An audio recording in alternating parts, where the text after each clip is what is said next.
안녕하세요. 노래하는 사진작가 이강신입니다. 이번 시간에는 빛에 대한 이야기를 해보도록 하겠습니다. 지금 사실 야외에서 촬영을 하려고 했었는데 밖에 비가 추적추적 내리고 있어서 실내에서 부득이하게 저희 스튜디오에서 진행을 하고 있습니다.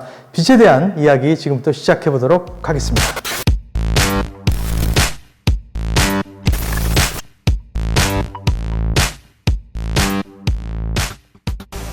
자, 빛에 대한 이야기를 해볼 텐데요.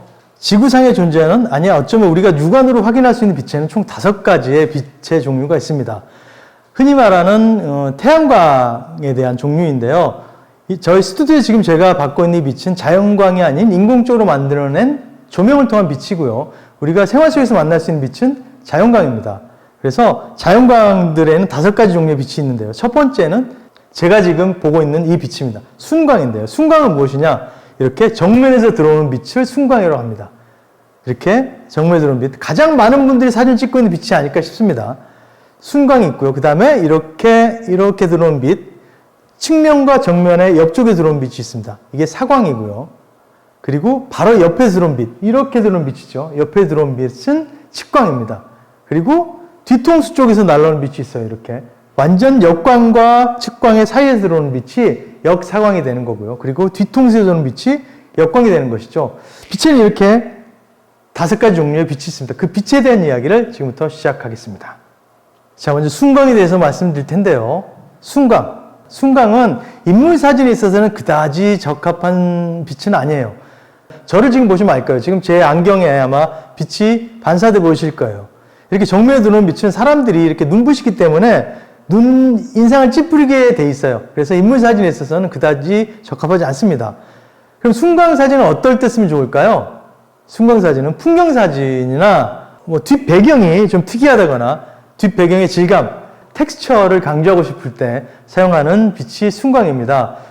잠시 좀 번외로 말씀드리자면은 우리가 사진을 찍을 수 있는 시간은 하루 중에서 24시간 중에서 길게는 2시간, 짧게는 1시간 정도의 시간을 가지고 있습니다. 그 1시간 시간은 어떤 시간이냐면은 해가 뜨기 직전, 해가 뜬 직후. 그렇게 한 30분에서 1시간 정도. 그리고 해가 지기 직전, 해가 진 후. 그렇게 30분에서 1시간 정도.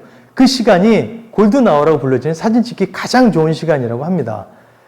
그 시간대가 하루에 2시간에서 1시간 정도밖에 안 되기 때문에 우리들은 스튜디오에서 인공 조명을 이용해서 촬영을 하게 되는 것이죠. 그러니까 그림자가 길어질 때가 사진이 아름답게 나오는 것을 항상 명심해 주셨으면 해요. 해가 정오했을 때는 그림자가 짧습니다. 그러다가 점점 해가 떨어지면서 그림자가 길어지게 되는 것이죠. 그림자가 길어지면 어떻게 될까요? 조금은 더 감성적이고 로맨틱한 사진이 나오게 되는 것이죠. 자, 지금은 라이팅을 좀 바꿨어요. 이렇게 빛이 이쪽에서 들어오고 있죠. 이렇게 들어오고 있습니다. 지금 이게 사광입니다. 사광. 이렇게 들어온 빛, 아무리 이쪽이 조금 섀도우가 떨어지면서 이쪽이 하이라이트가 떨어지는 빛이 사광이죠. 그러다 보니까 제가 앞을 바라보면서도 조금은 눈이 덜 부신 그런 효과를 얻을 수가 있는 거죠. 사광 상태의 빛을 우리가 골든아워에서 많이 만날 수가 있습니다. 해가 이렇게 떨어질 때, 해높이가 이렇게 떨어지면서 빛이 이렇게 들어오는 상황을 많이 볼 수가 있습니다. 그래서 사진을 촬영하실 때 그래서 항상 제자리에 놓고 촬영하시기보다는 인물이 서 있으면 내가 좀 이동을 하면서 그 빛을 따라다니면서 촬영을 하는 그런 습관을 드시면 좋은 사진을 얻을 수 있을 것 같아요. 자, 사광 느낌 어떤 건지 아시겠죠? 그 다음은 측광으로 가겠습니다. 자, 지금 이렇게 측면에 들어온 빛이 측광입니다. 이쪽이 밝고 이쪽이 좀 어두운 거를 느끼실 수가 있을 거예요. 측광은 언제 사용을 할까요? 측광은 좀 극단적인 상황에서 사용을 많이 합니다. 그래서 대부분 좀 강인한 느낌을 주고 싶거나 좀 임팩트가 강한 사진을 찍고 싶을 때 측광을 사용을 하죠. 측광을 사용할 때는 일반적으로 스팟 측광이라는 걸 이용해 촬영을 하는데요. 이쪽 면에 제가 노출을 잡고서 이쪽 면을 아예 어둡게 촬영을 하는 기법을 쓰는 것이죠. 스팟 측광이나 멀티 측광에 대해서 제가 다음 시간에 또다시 얘기를 할 거고요. 일단 이렇게 측광이라는 것이 있다는 것만 알아두시면 될 것 같아요. 자, 측광 아시겠죠? 자, 지금 빛은 역사광입니다. 이렇게 뒤쪽에서 날아오는 빛인데 제 머릿결이 이렇게 배경과 분리되는 걸 느끼실 수 있을 거예요. 이렇게 헤어라이트가 들어가게 되고 어깨 쪽으로 빛이 들어오게 되는 빛이 역사광입니다. 그리고 앞쪽에는 지금 제가 어두운 천을 깔아서 느껴지지 않을 텐데 일반적인 태양광 상태에서 야외 촬영할 때는 바닥에서 오는 빛이 튕겨서 얼굴 쪽을 반사시켜 주게 되는 것이죠. 그러면 얼굴 쪽도 조금 빛이 들어와서 조금 더 부드러운 느낌을 얻을 수가 있는 게 역사광입니다. 자, 지금 아마 제 얼굴이 안 보이실 텐데 이게 지금 역광 상태죠. 저희가 일반적으로 노을 촬영을 할 때 이렇게 스마트폰이나 일반적으로 카메라를 대면은 이런 앵글이 나오실 거예요. 얼굴이 까맣게 나오는 역광 상태입니다. 역광 상태에서도 반사판을 활용하신다거나 프레쉬를 사용하신다면 얼마든지 좋은 사진을 찍을 수가 있습니다. 역광 상태에서는 역광만의 매력이 있기 때문에 그 역광을 활용한 사진을 촬영하시면 아주 좋은 그리고 아주 드라마틱한 사진을 얻을 수가 있습니다. 우리가 역광 사진은 아주 임팩트 있는 사진을 찍기 좋은 조건이기 때문에 역광 상황에서 사진을 포기하지 마시고 사진을 꼭 찍어 보시기 바라겠습니다.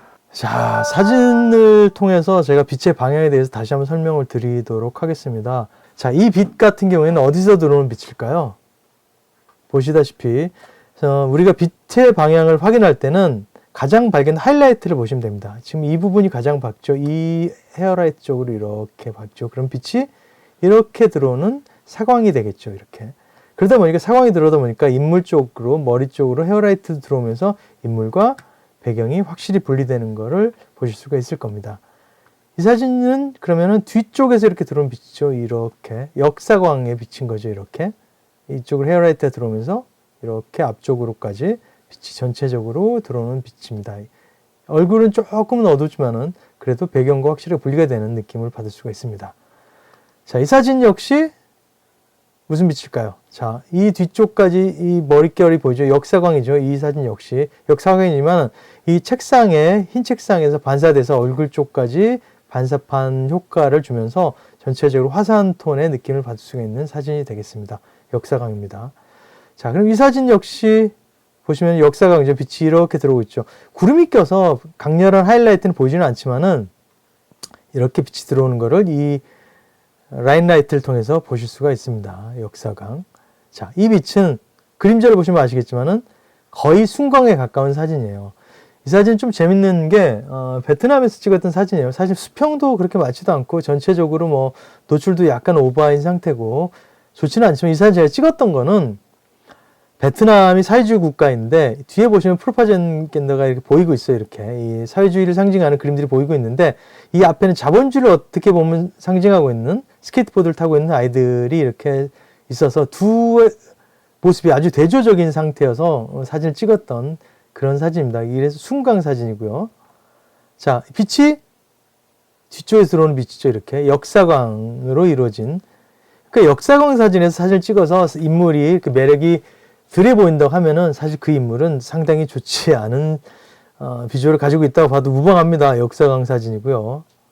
자, 이 사진도 구름이 많이 낀 날이었고 전체적으로 흐린 날씨임에도 불구하고 뒤쪽이 밝죠. 뒤쪽이 밝다는 것은 역광이라는 이야기입니다. 역광 상태지만은 이 사진은 이렇게 역광 상태에서도 내추럴하게 사진을 찍어서 뒷배경과 인물이 분리되는 느낌을 받을 수가 있습니다. 이거 전형적인 역광 사진이죠. 뒤에서 빛이 들어오고 있어요. 이렇게 역광 사진입니다. 역광 사진. 전형적인 역광 사진이죠. 노을이 지고 있고 이렇게 배들이 실루엣으로 보여지고 있는 상태입니다. 이런 역광 사진을 촬영할 때는 내가 실루엣을 잡겠다. 사진을. 그럴 때는 가장 밝은 곳에 노출을 잡아주시면은 전체적으로 나머지는 다 실루엣으로 어둡게 표현이 되고 그렇게 사진이 나오게 됩니다. 전형적인 역광 사진인데 역광 사진이고 뒤에 태양이 있습니다. 태양 앞에 서 있는 상태에서 제가 앞쪽에서 이 상태에서 프레쉬를 빵 터트린 사진입니다.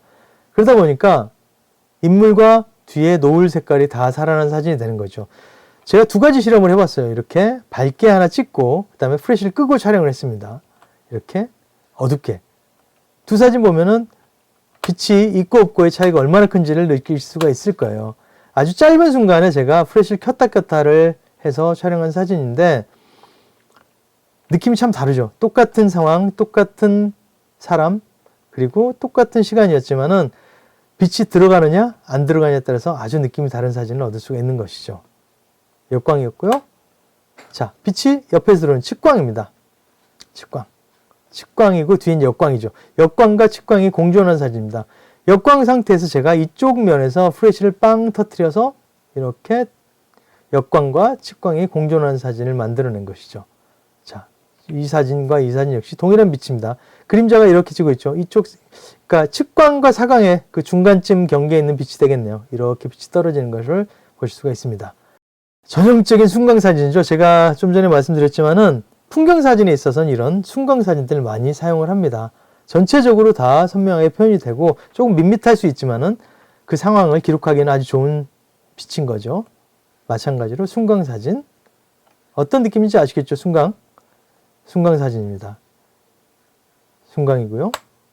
다 순광이죠. 그러니까 빛이 이거는 조금 위쪽에 있는 상태예요. 이렇게 그림자가 아주 짧습니다. 그죠? 빛이 아마 정오에 이 상태에 태양이 머무르고 있었을 거예요. 이 위쪽에서. 그래서 이런 느낌의 사진을 얻을 수가 있는 겁니다. 이 사진 역시 순광의 정오의 태양입니다. 순광의 느낌이 이렇게 풍경 사진에서 훨씬 좋은 효과를 얻을 수가 있습니다. 순광은 또 하나 장점은 굉장히 광량이 풍부하기 때문에 조리개를 조여서 심도가 아주 깊은 사진들을 표현해낼 수가 있다는 것이죠. 이 사진이 이렇게 측광이죠.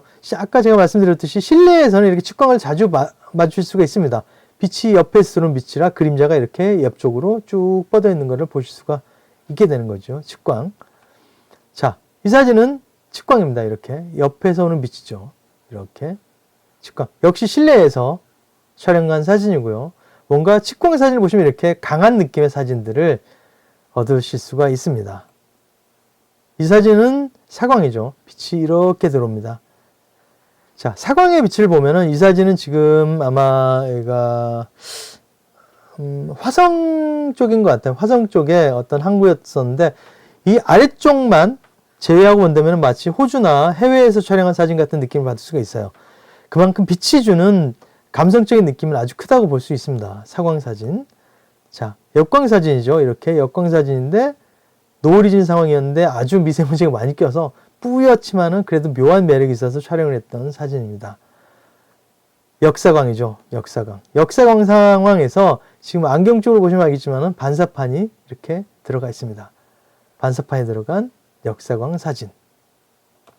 역시 반사판이 들어가 있고 역사광입니다. 이렇게 저희가 일반적으로 화보 촬영을 할 때 이렇게 역사광을 많이 활용을 하고요. 앞쪽에서 태양광이 강할 때는 반사판을 활용해서 전체적인 이렇게 느낌을 강조해 주는 사진을 많이 촬영을 합니다.